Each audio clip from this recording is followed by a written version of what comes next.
మరి నిన్న అమిత్ షా గారు రాక డీజీపీ గారి నిష్క్రమణం, మరి వాళ్ళ మోడీ గారు వచ్చారు అంటే శుభం. కొత్త కోళ్ళు ఇంట్లో అడుగు పెడితే శుభాలు జరుగుతాయి అంటారు కదా, అలాగా నిన్న అమిత్ షా గారు కాలు పెట్టారు, డీజీపీ అవుట్. ఇవాళ పెద్ద ఆయన కాలు పెడుతున్నారు కాబట్టి డెఫినెట్గా రాష్ట్రానికి శుభసూచకం.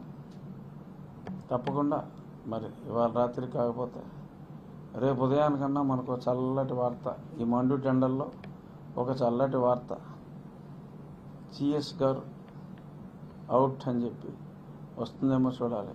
ఎందుకంటే డీజీపీ కంటే ఏదో ప్యానల్ పంపించమనాలి, ఇమీడియట్గా రిలీవ్ అయ్యి ఎవరిని ఏమన్నారు. చీఫ్ సెక్రటరీకి అయితే డైరెక్ట్గా వాళ్ళే పేరు పంపించేస్తారు కాబట్టి ఆ పంపించిన పేరు ఇమీడియట్గా తక్షణం అరక్షణం ఆలస్యం లేకుండా వాళ్ళు ఛార్జ్ తీసుకుంటారు. సో కాబట్టి సజావుగా ఎన్నికలు జరిగే అవకాశం తప్పకుండా ఉంటుంది.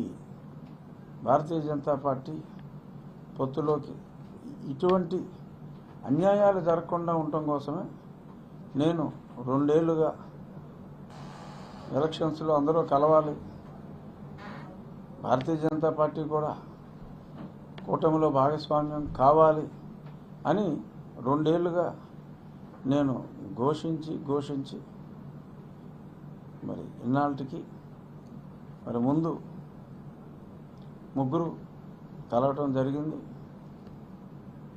సరే, నాకు ఎమ్మెల్యే అవ్వాలని రాసిపెట్టింది, సో నేను ఎమ్మెల్యే అవుతా.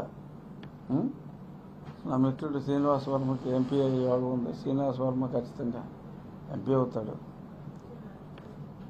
సో మళ్ళీ వెనక్కి వస్తే ఈరోజు మోడీ గారు ప్రత్యక్షంగా వస్తున్నారు కాబట్టి రాజమండ్రి సభ బాగా విజయవంతం అవుతుంది.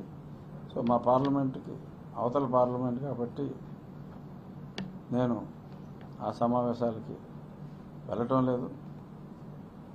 అది ఖచ్చితంగా విజయవంతమైన సభ అవుతుంది. అక్కడ ఇప్పుడు మనం చెప్పుకోవాల్సింది నిన్న అమిత్ షా గారి మీటింగ్ గురించి చెప్పుకోవాలి.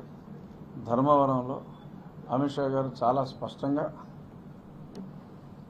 జగన్మోహన్ రెడ్డి ప్రభుత్వంలో ఎంత దోపిడీ జరిగింది, లిక్కర్ని మద్యపాన నిషేధం అని చెప్పి మద్యం సిండికేట్ స్థాపించాడని కూడా అమిత్ షా గారు బల్లగుద్ది చెప్పారు.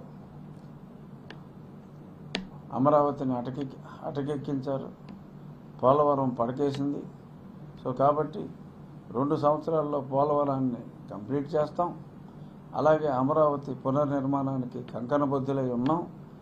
ఇదే నేను కలలుగన్న కూటమి నుంచి నేను ఆశించింది ఇదే.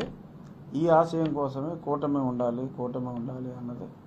అది నిన్న అమిత్ షా గారి మాటలతో అది నిజమయ్యే దిశగా ముందుకు వెళ్తుంది. నా దృష్టిలో ఏపీ అంటే, నా రివైజ్డ్ డెఫినేషను, ఏ అంటే అమరావతి, పి అంటే పోలవరం. ఇవాళ ఏపీని నిజమైన ఏపీగా మారే దిశగా భారతీయ జనతా పార్టీ, కేంద్రంలో ఉన్న భారతీయ జనతా పార్టీ సహకారంతో రాష్ట్రంలో మరి చంద్రబాబు నాయుడు గారు, పవన్ కళ్యాణ్ గారు వీళ్ళ ముందు చూపుతో అభివృద్ధి వైపు పరుగులు పెడుతుంది. ఒక చక్కటి రాజధాని మనం నిర్మించుకోగలిగితే రాజధాని